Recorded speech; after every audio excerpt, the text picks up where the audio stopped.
بالله من الشيطان الرجيم بسم الله الرحمن الرحيم وإذا حييتم بتحية فحيوا بأحسن منها أو ردوها صدق الله المولانا العظيم وصدق رسوله النبي الأمين الكريم ونحن على ذلك لمن الشاهدين والشاكرين إن الله وملائكته يصلون على النبي يا أيها الذين آمنوا صلوا عليه وسلموا تسليما اللهم صل على سيدنا شفيعنا ومولانا محمد وعلى آل سيدنا شفيعنا ومولانا محمد وبارك وسلم صلاة وسلاما عليك يا رسول الله اللہ تبارک و تعالیٰ کا فضل و کرم ہے اس نے ہمیں آقائے مامدار مدنی تاجدار دو عالم کے مالک و مختار گلشن ہستی کے ولی صفات سیدنا محمد مصطفیٰ احمد مصطفیٰ صلی اللہ علیہ وآلہ وصحبہ وسلم کی امت میں پیدا کرنا ہے۔ ہم اور آپ ارحم الراحمین کی بارگاہ میں جمع ہیں، دعا کرتے ہیں پروردگار ہمارے عبادات کو اپنے حبیب صلی اللہ علیہ وآلہ وسلم کے بغیر شرف قبولیت عطا فرمائے۔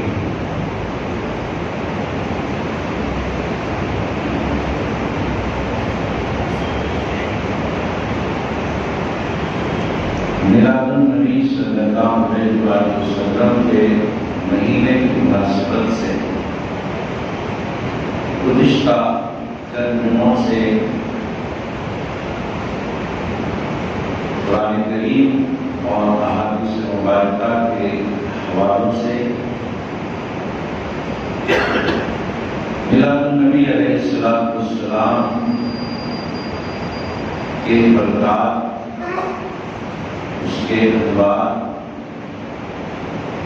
اور اس کی رحمتیں، آمد مصطفیٰ صلی اللہ علیہ وآلہ وسلم کے احوال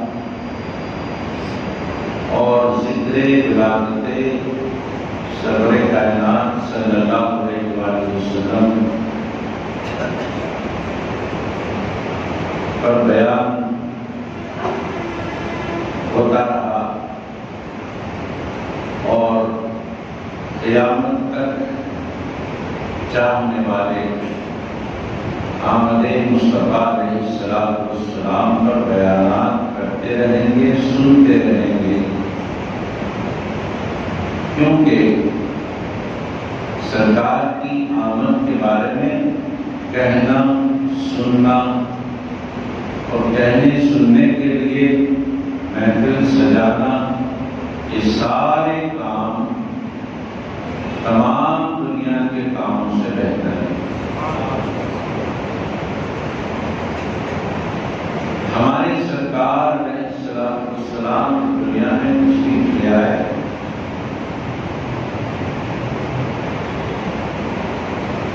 تو اس دنیا کو جینے کا ڈھنگ سکھایا۔ سرکار کے اس دنیا میں آنے کا مقصد کیا ہے، اس مقصد پر غور کریں۔ جیسا کہ گزشتہ جمعہ میں یہ آیت مبارکہ پیش کی گئی تھی اور سرکار کی تشریف آوری کا مقصد بیان کیا گیا تھا، کیا تھا؟ یتلو علیکم آیاتنا، ہماری آیتیں پڑھ پڑھ کر تمہیں ہمارا محبوب سناتا ہے۔ وَيُزَكِّيكُمْ، اور تمہیں پاک کرتا ہے، وَيُعَلِّمُكُمُ الْكِتَابَ وَالْحِکْمَةَ، اور تمہیں کتاب و حکمت کی تعلیم دیتا ہے۔ یہ ہمارے سرکار کی دنیا میں آنے کا مقصد ہے۔ سرکار اس دنیا میں کھانے پینے کو نہیں آئے، شادی بیاہ کو نہیں آئے، اس دنیا کے نظارے دیکھنے کو نہیں آئے، بلکہ یوں کہوں تو قرآن و حدیث کے مطابق ہوگا کہ دنیا میں کوئی ایسی چیز ہے ہی نہیں جس کو دیکھنے کے لیے سرکار آئے۔ کوئی چیز ایسی نہیں ہے دنیا میں جس کو دیکھنے کے لیے سرکار آئے، کوئی چیز ایسی نہیں ہے جس کے کھانے پینے کو سرکار دنیا میں آئے، نہیں۔ سرکار کو اللہ نے اتنا اعلیٰ و رفیع بنایا، وہ جس عالم میں جاتے ہیں وہ عالم کو نہیں دیکھتے بلکہ عالم انہیں دیکھتا ہے۔ اگر وہ کچھ کھاتے ہیں تو ان کی حاجت پوری نہیں ہوتی، بلکہ جو چیز کھائی جا رہی ہے اسے شرف اور بزرگی مل جاتی ہے۔ اگر کوئی چیز پیتے ہیں تو پینے سے آپ کی پیاس نہیں بجھتی، بلکہ جو چیز پی جا رہی ہے اسے بزرگی اور شرف مل جاتا ہے۔ اللہ نے ایسا اعلیٰ برپا بنایا ہے، آپ کو کائنات کے کسی بھی شے کی حاجت نہیں ہے، ساری کائنات کو آپ کی حاجت ہے۔ سرکار کو سمجھنا مشکل ہے، جتنا بھی اللہ نے سمجھ دی ہے، جتنی بھی توفیق دی ہے اتنا سمجھ لو۔ سربراہ کونین کے جذبوں کی کوئی حد نہیں، سربراہ کونین کے جذبوں کی کوئی حد نہیں، دیکھتے ہی جائیے جتنا نظر آنے لگا، دیکھتے ہی جائیے جتنا نظر آنے لگا۔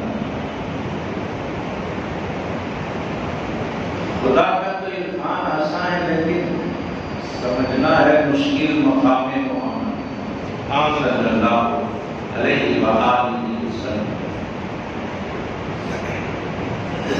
ہمارا اور آپ کا پسینہ بدبودار ہوتا ہے، سرکار کا پسینہ خوشبودار۔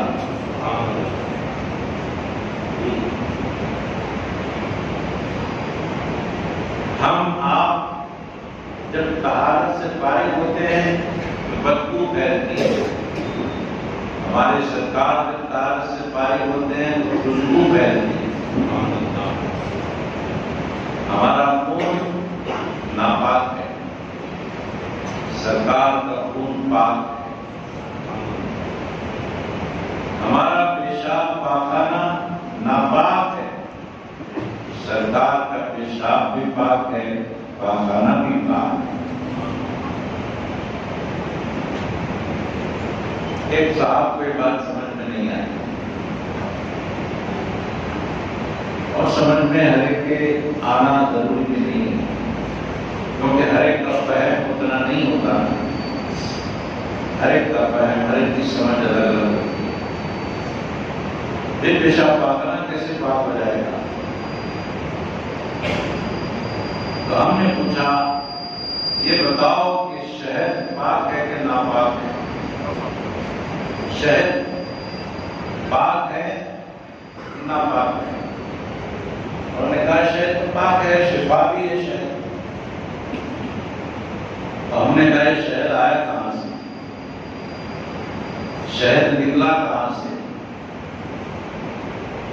یہ ہے کیا؟ تو کہنا پڑا کہ یہ ایک مکھی سے نکلا ایک مکھی سے نکلا ہے. ہم نے کہا مکھی سے نکلنے والی شے پاک ہو سکتی ہے تو سرکار سے نکلنے والی شے کیسے پاک نہیں ہوگی؟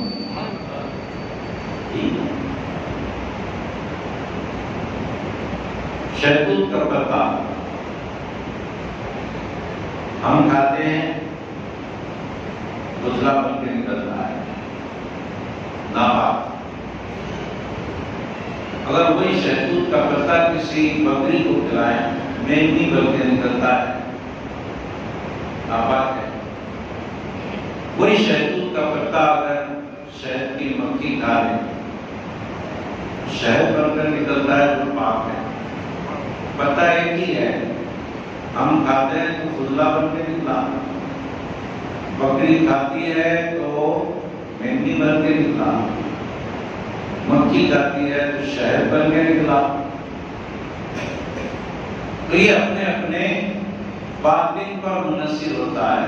اندر کی جو مشنری ہے اس پر ڈیپینڈ ہوتا ہے کہ کیسی مشنری ہے. جیسی مشنری رہے گی ویسی چیز باہر خارج ہوگی. تو ہمارے اندر کا جو نظام ہے وہ نظام یہ ہے کہ گندگی کو خارج کیا جائے. بکری کے اندر جو نظام بنا ہوا ہے وہ نظام یہ بنا ہوا ہے کہ گندگی کو خارج کیا جائے. لیکن مکھی کے اندر جو نظام بنا ہوا ہے وہاں گندگی خارج کرنے کی مشنری اور نظام نہیں ہے. وہاں پر شفا اور صحت مندی کی چیز وہاں سے نکلتی ہے. جب کوئی استعمال کرتا ہے تو اس کو فائدہ ہونے کی چیز نکلتی ہے. اللہ نے مکھی کے اندر کا نظام یوں بنا دیا کہ اب مکھی سے خارج ہوتا ہے تو پھر وہ شے خارج ہوگی جو شفا بخش ہو، جو پاک ہو. تو اللہ رب العزت نے اپنے محبوب کی اندر کی مشنری بنائی ہوگی، محبوب پاک کا اندر والا نظام بنایا ہوگا تو وہ مکھی سے بھی زیادہ خوشبودار اور پاکیزہ بنایا ہوگا. کیونکہ زکات نور علی نور ہے.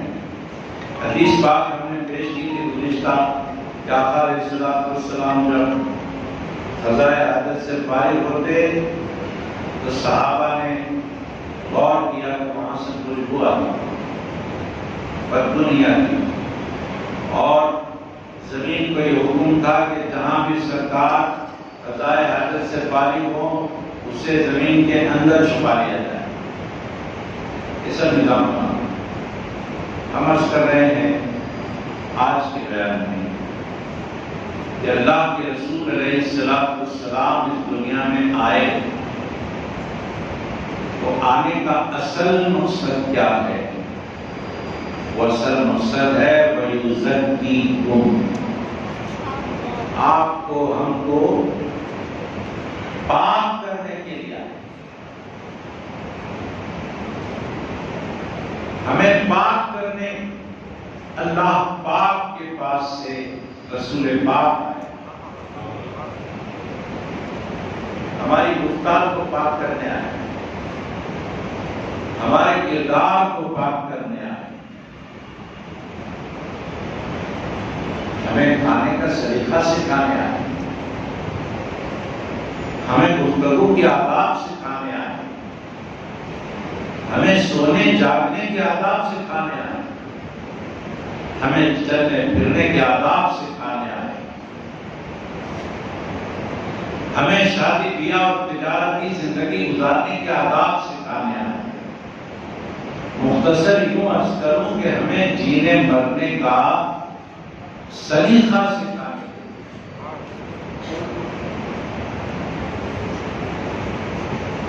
ہمارے کردار کو پاک کیا سرکار نے، ورنہ دنیا کے لوگوں کے اندر جہالت بھری ہوئی تھی، بربریت بھری ہوئی تھی، ایک دوسرے سے نفرت بھری ہوئی تھی، دنیا پرستی بھری ہوئی تھی. خدا کو چھوڑ کر 365 کے آگے 360 کے آگے اپنا سر جھکانا ہی دنیا جانتی تھی۔ اللہ رب العزت نے اپنے محبوب کو بھیجا اور محبوب پاک علیہ السلام نے 360 سے چھڑا کر وحدہ لا شریک کے آگے سجدہ ریز ہونا سکھایا۔ آپس میں ایک دوسرے سے جھگڑتے تھے لوگ، چھوٹی چھوٹی بات پر بڑی بڑی لڑائیاں ہوتی۔ سرور کائنات صلی اللہ علیہ وآلہ وسلم نے آپس میں ایک اور نیک ہونے کا سبق سکھایا۔ آج ہم بات کرتے ہیں سلام کے بارے میں۔ سرکار نے ہمیں سلام کرنا سکھایا، ورنہ یہ دنیا تو آپس میں ایک دوسرے کے خون کی پیاسی ہے۔ آقا علیہ السلام نے ایسا میل ملاپ سکھایا کہ آج ہم اپنی آنکھوں سے دیکھ رہے ہیں۔ اور یہ سلام شروع سے چلا رہا ہے۔ ہم آپس میں جو ایک دوسرے کو سلام کرتے ہیں، وہ سلام ہے کیا؟ آج ہمیں جاننے کی ضرورت ہے۔ سب سے پہلا آدمی حضرت آدم سے آدمیت ہے۔ آدم اللہ نے پیدا کیا، مٹی کا پتلا بنایا، اس کے اندر روح پھونکی۔ جیسے ہی روح پھونکی گئی، حضرت آدم علیہ السلام کے پتلے میں جان آئی اور سب سے پہلے آدم نے چھینکا۔ جیسے ہی چھینکا، اللہ نے توفیق دی آدم کو۔ حضرت آدم نے چھینکتے ہی کہا الحمدللہ۔ چھینکتے ہی حضرت آدم نے الحمدللہ۔ جیسے آدم نے الحمدللہ کہا، اللہ تبارک و تعالیٰ نے فرمایا یرحمک اللہ، اے آدم اللہ تجھ پر رحم کرے۔ ہمیں بھی طریقہ سکھایا گیا، اگر کوئی چیخ کر الحمدللہ کہے تو جواب میں یرحمک اللہ کہے۔ اللہ نے فرمایا یرحمک اللہ۔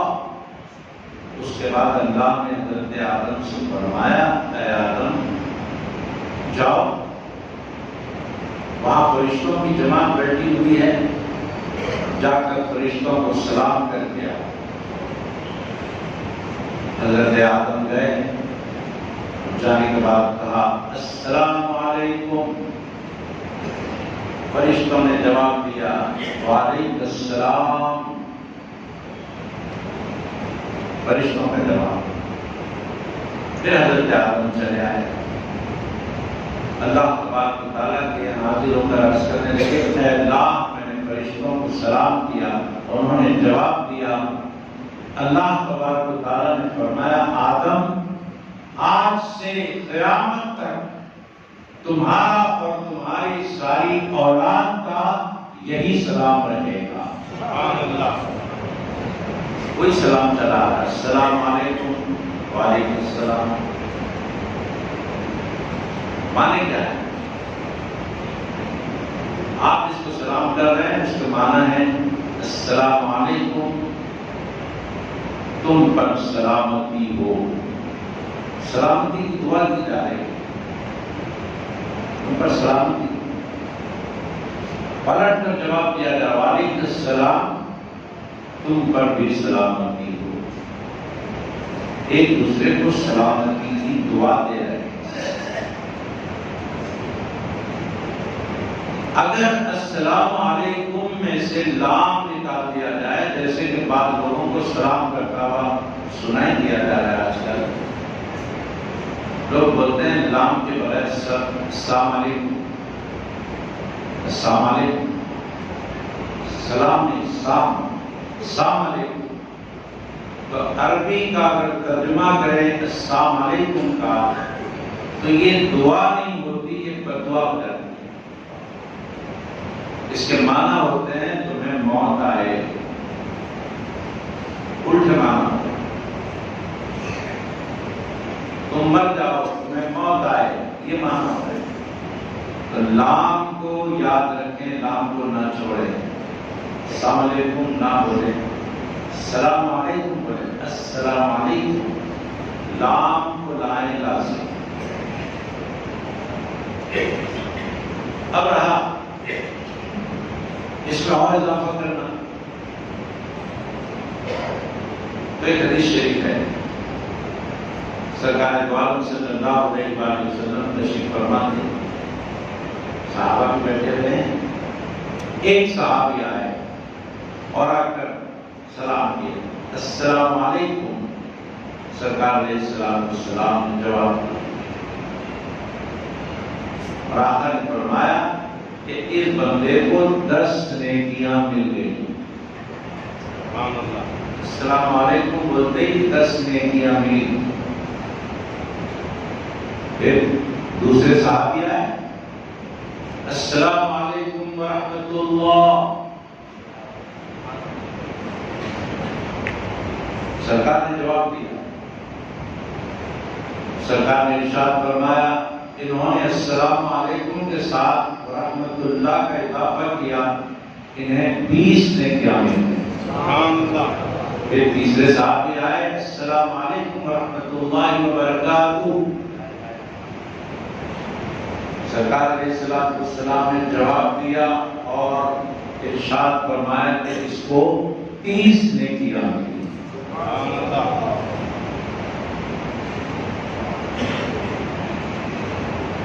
یہاں تک سلام ہے۔ اور جس آیت مبارکہ کو ہم نے پڑھا، اللہ تبارک و تعالیٰ قرآن پاک میں ارشاد فرمایا وَإِذَا حُيِّيتُم بِتَحِيَّةٍ،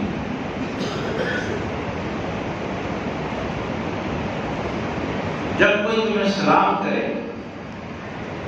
اللہ فرماتا ہے فَحَيُّوا بِأَحْسَنَ مِنْهَا، اس سے بہتر لفظوں میں جواب دو۔ اگر کوئی السلام علیکم کہے تو وعلیکم السلام ورحمۃ اللہ کہو، اگر کوئی السلام علیکم ورحمۃ اللہ کہے تو وعلیکم السلام ورحمۃ اللہ وبرکاتہ کہو، اگر کوئی السلام علیکم ورحمۃ اللہ وبرکاتہ پورا کہتے تو تم بھی پورا کہہ دو۔ ایک بار حضرت ابن عباس رضی اللہ تعالیٰ عنہ تشریف فرما تھے، ایک بندے نے آ کر سلام کیا، السلام علیکم ورحمۃ اللہ وبرکاتہ ومغفرتہ، برکاتہ کے بعد مغفرتہ بھی اضافہ کر دیا۔ تو حضرت ابن عباس رضی اللہ تعالیٰ عنہ نے فرمایا نہیں، برکاتہ پر رک جاؤ، اس کے بعد اور کچھ مت لگاؤ، اس لیے کہ اگر تم برکاتہ پر رک جاؤ گے تو معنی رحمت اور برکت کے ہوں گے، تم پر سلامتی ہو، تم پر رحمت ہو، تم پر برکت ہو، اس کے بعد اور کچھ لگانے کی ضرورت نہیں، بغیر لگائے کہ ساری باتیں اسی میں آ جائیں، رحمت و برکت میں ساری باتیں آ جائیں گی، اور کچھ مزید لگانے کی ضرورت نہیں، وہ برکاتہ کے بعد۔ اگر آپ السلام علیکم ورحمۃ اللہ وبرکاتہ سن کر پورا جواب دے دیں گے، اب اگر کوئی آپ کو السلام علیکم کہا اتنے شارٹ میں تو آپ رحمۃ اللہ وبرکاتہ کے ساتھ جواب دیں۔ اللہ فرماتا ہے او ردوا بہا، اگر پورا آپ نہیں بولنا چاہ رہے تو کم سے کم وہی لفظوں کو دوہرا دو آگے والے نے جن لفظوں سے آپ کو سلام کیا۔ آگے والا السلام علیکم بولا، مجھے السلام علیکم بول، وعلیکم السلام بول دو۔ اگر بولنا چاہے تو آگے کا بولو، ورنہ اتنا ہی بول کر رک جاؤ۔ جوان عورتوں کو سلام کرنا بھی ناجائز ہے اجنبی عورتوں کو۔ آپ اپنے گھر میں آ رہے ہیں تو ماں ہے، بہن ہے، بیوی ہے، بیٹی ہے، یہ تو اجنبی نہیں ہے، ان عورتوں کو سلام کر سکتے۔ خالہ ہے، پھوپھی ہے، چاچی ہے، مامی ہے، یہ تو سب عورتیں ہمارے لیے قابل احترام ہے، ان کو سلام کرو۔ لیکن اجنبی عورتیں جن کو ہم نہیں پہچانتے اور وہ جوان ہوں تو انہیں سلام کرنے سے منع کیا گیا۔ اجنبی عورتوں کو سلام کرنے سے منع کیا گیا۔ عورت مرد کو بھی سلام نہ کرے، مرد بھی عورت کو سلام نہ کرے۔ اب آپ جس عورت کو سلام کرنا چاہتے ہیں اگر وہ بوڑھی عورت ہے تو بوڑھی عورتوں کو آپ سلام کر سکتے ہیں، جوان عورتوں کو نہیں، بوڑھی عورتوں کو کر سکتے ہیں۔ ایک بات یاد رکھیں، سلام سے فائدہ کیا ہوتا ہے؟ میں تفصیل میں گئے بغیر دو جملوں میں عرض کروں۔ سلام سے بندہ بندے کے بھی قریب ہوتا ہے، رب کے بھی قریب ہوتا ہے۔ عمل ایک ہے، فائدے دو ہیں۔ جب ایک مسلمان دوسرے مسلمان کو سلام کر رہا ہے تو بندے کے بھی قریب ہو رہا ہے، اللہ کے بھی قریب ہو رہا ہے۔ حدیث شریف میں آتا ہے اللہ کے قریب ہونا چاہتے ہو تو آپس میں سلام کو عام کرو، اللہ تمہیں اپنی قربت سے مالا مال کرے۔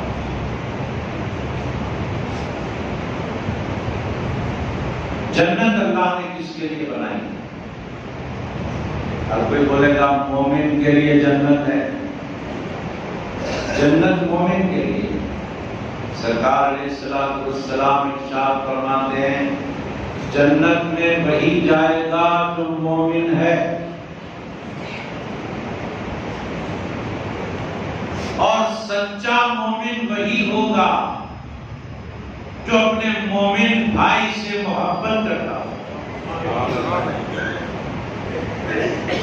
اور ایک مومن دوسرے مومن سے محبت میں کامیاب اسی وقت ہوتا ہے جب وہ ایک دوسرے کو سلام کرے، سلام سے محبت بڑھتی ہے۔ ایک مسلمان دوسرے مسلمان کو سلام کرتا ہے، محبت بڑھتی ہے۔ جب محبت بڑھتی ہے تو سچا مومن کہلاتا ہے، سچا مومن کہلاتا ہے تو جنت میں داخلہ ہوتا ہے۔ یہ سلام کے فائدے ہیں۔ اللہ بھی قریب کر لیتا ہے سلام کرنے والے، بندے بھی قریب کر لیتے ہیں سلام کرنے والے۔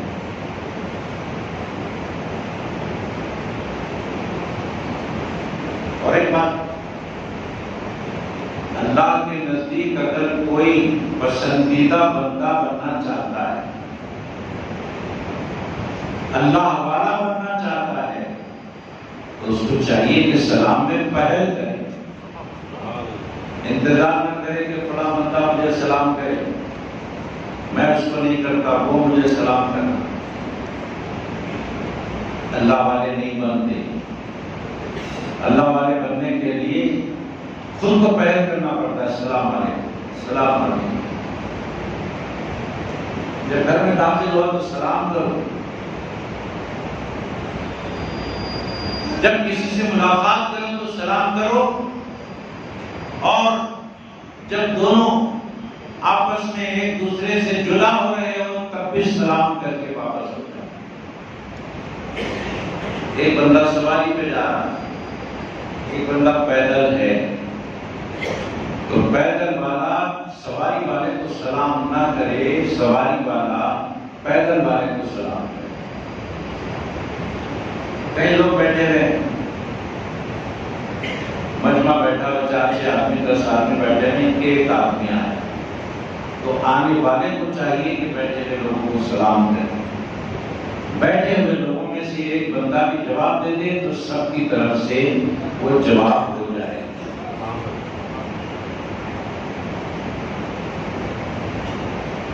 سلام کو عام کرنا۔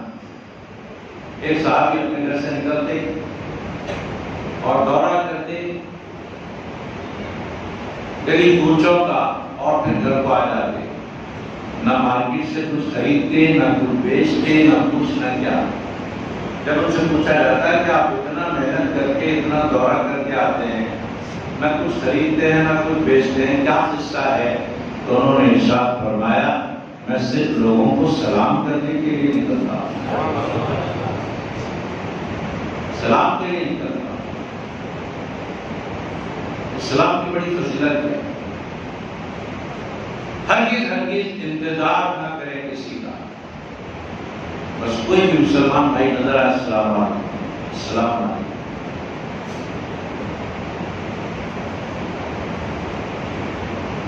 دو چیزیں اللہ کے نزدیک بڑی پسندیدہ ہیں، ایک بھوکوں کو کھانا کھلانا، جو بھوکا ہے اسے کھانا کھلانا، چاہے آپ اسے جانتے ہو یا نہ جانتے ہو، کھانا کھلانا۔ اور ایک چیز، جانتے ہو یا نہ جانتے ہو، کوئی بھی ہو، مسلمان بھائی ہے، السلام علیکم۔ یہ دو باتیں اللہ کو بڑی پسند ہیں۔ اگر کوئی غیر مسلم سلام کرے، کر دیتے ہیں بعض غیر مسلم السلام علیکم بول دیتے ہیں، تو ان کو جواب میں وعلیکم کہنا چاہیے، وعلیکم، اتنا ہی بولنا چاہیے، وعلیکم۔ اور ہم اگر کسی غیر مسلم کو سلام کرنا چاہتے ہیں، السلام علیکم نہیں بولنا، اس کی جگہ کوئی دوسری بات کر سکتے ہیں جو رائج ہے، سوسائٹی میں جو چلتا ہے، مگر ایک بات ہے کہ اس میں شرکیہ لفظ نہ ہو۔ شرک سے پاک اگر کچھ الفاظ ہیں تو آپ بول سکتے ہیں، غیر مسلم کو گڈ مارننگ بولیے، گڈ آفٹرنون بولیے، گڈ ایوننگ بولیے، چل جائے گا، لیکن السلام علیکم ورحمۃ اللہ وبرکاتہ یہ ایک مسلمان کے لیے۔ تو اللہ کے نبی علیہ السلام نے سلام کرنے کی ہمیں ترغیب دی، سلام کرنے کا سلیقہ سکھایا۔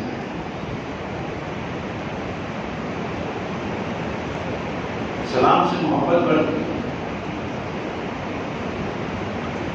ایک مسلمان دوسرے مسلمان کو سلام کرے، آپس میں محبت بڑھے۔ تو تھوڑا سا غور کرو، چند سیکنڈز کے لیے غور کرو، سلام سے محبت بڑھتی ہے۔ ایک امتی دوسرے امتی کو سلام کر رہا ہے، محبت بڑھ رہی ہے۔ تو ہم سرکار کے غلاموں نے طے کر لیا، جب محبت بڑھتی ہے تو محبت دوسروں سے بعد میں بڑھے، پہلے ہماری محبت ہمارے نبی سے بڑھے۔ تو ہم آپس میں بھی سلام کرتے ہیں، اور ہر نماز کے بعد مدینے کی طرف رخ کر کے سلام کرتے ہیں، الصلاۃ والسلام علیک یا رسول اللہ۔ اور جمعہ کے دن سارے مومنین مل کر سلام کرتے ہیں، پڑھتے ہیں، اجتماعی سلام پڑھتے ہیں۔ اب بعض لوگوں کی بات سمجھ میں نہیں آتی، یہ سلام کیوں؟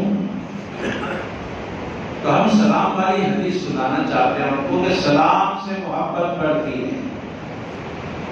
ہم سلام نبی کی بارگاہ میں اس لیے پڑھتے ہیں کہ سرکار سے ہماری محبت بڑھ جائے۔ محبت کو بڑھانے کے لیے سلام پڑھا جاتا ہے۔ سارے مومن بندے مل کر سرکار کی بارگاہ میں سلام پیش کرتے ہیں۔ اور سلام سے اگر ہمیں چڑ ہے تو پھر ہمیں نماز پڑھنا بھی جائز نہیں. اگر سلام جائز نہیں تو پھر نماز بھی ناجائز ہو گئی. کیوں؟ کیونکہ نماز کے اندر بھی سلام ہے. اگر کوئی نبی پر سلام ناجائز بولا تو سمجھ لو کہ وہ نماز پڑھ نہیں سکتا. کیوں؟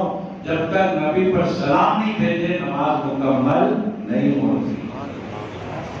التحیات للہ والصلوات والطیبات. اس کے بعد کیا پڑھنا ہے؟ السلام علیکہ ایھا النبی. سبحان اللہ. اس کے معنی کیا ہے؟ یا نبی سلام علیکہ. السلام علیکہ ایھا النبی کے معنی کیا ہے؟ یا نبی سلام علیکہ. ہر نماز میں یا نبی سلام علیکہ ہم پڑھتے ہیں. اور پھر نماز کے بعد کوئی کہتا ہے کہ سلام نبی پر نہیں پڑھنا تو یہ بالکل کم عقلی کی بات ہو گئی. ہر نماز میں سلام پڑھتا ہے پھر سلام پھیرنے کے بعد ہوتا ہے کہ سلام نہیں پڑھنا. یہ عجیب بات ہو گئی. جب نماز کے اندر نبی پر سلام ہے تو نماز کے بعد سلام کیوں نہیں؟ بالکل پڑھنا جائز. سرکار کی بارگاہ میں نہ صرف جائز ہے بلکہ ایک مومن کے لیے لازم ہے. کیونکہ مومن اپنے نبی سے محبت کو بڑھانا چاہتا ہے. سلام کرنا کس نے سکھایا؟ اللہ کے رسول نے. تو جس نے سلام سکھایا اسی کو سلام نہیں کرتے. اچھی بات ہے. سلام اتنی بڑھیا چیز ہے آپ جان لیں. اللہ نے قرآن پاک میں نبی پر درود پڑھنے کا بھی حکم دیا, سلام پڑھنے کا بھی حکم دیا. درود پڑھنے کا بھی دیا, سلام پڑھنے کا بھی. صلو علیہ, درود پڑھو. وسلموا تسلیما, خوب سلام پڑھو. اللہ خود فرما ہے وسلموا تسلیما, نبی پر خوب سلام پڑھو. ایک درود ہے, ایک سلام ہے. درود بھی پڑھنا ہے, سلام بھی پڑھنا ہے. ملتا کیا ہے؟ اس سے پہلے بھی ہم نے عرض کیا درود پڑھنے پر ثواب ملتا ہے. درود پڑھنے پر ثواب ملتا ہے, سلام پڑھنے پر جواب ملتا ہے. میں آپ کو سلام کروں, آپ مجھے جواب نہیں دیں گے؟ آپ سلام کریں گے تو مجھے جواب دینا پڑے گا, میں جواب دوں گا. تو جب سلام کیا جاتا ہے تو جواب بھی دیا جاتا ہے. جب نبی کو سلام کیا جاتا ہے تو نبی پاک جواب نہ دے کر خاموش نہیں رہنے والے. جب جامع مسجد فاروق اعظم سے جمعہ کی نماز کے بعد ایک بڑا مجمع نبی کی بارگاہ میں سلام پیش کرے, یا نبی سلام علیکہ, یا رسول اللہ آپ پر سلام ہو, یا نبی اللہ آپ پر سلام ہو, تو سرکار خاموش بیٹھنے والے نہیں ہیں. مدینے سے پلٹ کر پورے مجمع کو نبی کا جواب آتا ہے. اب مجمع میں بڑا بھی کھڑا ہے, چھوٹا بھی کھڑا ہے, جوان بھی کھڑا ہے, بزرگ بھی کھڑا ہے, سب نبی پاک کی نظر میں آ جاتے ہیں. اور یہ بات طے شدہ ہے, جو نبی کی نظر میں آ جاتا ہے اب اسے دنیا کی کوئی طاقت مٹا نہیں سکتی. سلامتی چاہتے ہو تو نبی پاک کی بارگاہ میں سلام کرتے رہو. سلامتی اسی میں ہے. اگر دو مسلمان بھائی, دو مسلمان دوست, دو مسلمان پڑوسی بچھڑے ہوئے ہیں, بھائی بھائی میں بات نہیں ہے, پڑوسی پڑوسی میں بات نہیں ہے, کسی وجہ سے ٹھیک, دوست دوست میں بات نہیں ہے, کسی وجہ سے 3 دن سے زیادہ بات بند کرنا اسلام میں جائز نہیں. انبن ہو گئی. ایک دن گزر گیا, دونوں ایک دوسرے کو نہیں دیکھ رہے. دوسرا دن گزر گیا, نہیں دیکھ رہے. تیسرا دن گزر گیا, نہیں دیکھ رہے. اب چوتھا دن اگر آ گیا تو اللہ کے نزدیک دونوں قصوروار ہو جاتے ہیں. 3 دن سے زیادہ اختلاف نہیں, دونوں کو مل لینا چاہیے. اور اللہ کے نبی علیہ السلام نے اتنا پیارا طریقہ ملنے کا بتایا کہ اگر ملنا چاہتے ہو تو دونوں بھی یہ نیت کر لو کہ آج صبح اٹھنے کے بعد اگر نظر پڑے تو پہلے میں سلام کروں گا. دونوں بھی یہ سوچ لیں. 3 دن ہو گئے بھائی, اب 3 دن سے زیادہ اختلاف نہیں رکھنا ہے. چلو مل لیں گے تو ملنے کا بہترین طریقہ سلام ہے. دونوں بھی یہ سمجھ کر رات میں سو جائیں, کل صبح اٹھنے کے بعد جب میری نظر پڑے گی تو پہلے میں سلام کروں گا. جب دونوں یہ سمجھ کر سو جائیں گے نا تو اللہ رب العزت رات سے ہی ان پر رحمتیں برسانا شروع کر دیں گے. سلام تو بچھڑے لوگوں کو ملانے کے لیے بہترین ذریعہ ہے. اللہ سے دعا ہے کہ یہ ذریعہ ہمیں استعمال کرنے اور اس پر عمل کرنے کی توفیق عطا فرمائے. ایک اعلان سن لیجیے, کل کا ہفتہ چھوڑ کر اس کے بعد آنے والا جو ہفتہ ہے اس ہفتے کو بعد نماز عشاء اس مسجد میں نوجوانان محلہ کی جانب سے محفل نعت پاک منعقد ہوگی. آپ تمام سے شرکت کی خواہش کی جاتی ہے. یہ کل والا ہفتہ چھوڑ کر اس کے بعد آنے والا ہفتہ میلاد النبی علیہ السلام کے سلسلے میں نعتیہ محفل ہوگی. آپ ادھر شرکت فرمائیں. فیض فریدہ بیگم, حمیدہ بیگم, شکیلہ بیگم, اشرف صاحب, اللہ تعالیٰ نے سب کو شفا کاملہ عطا فرمائے. واخر دعوانا ان الحمد للہ رب العالمین.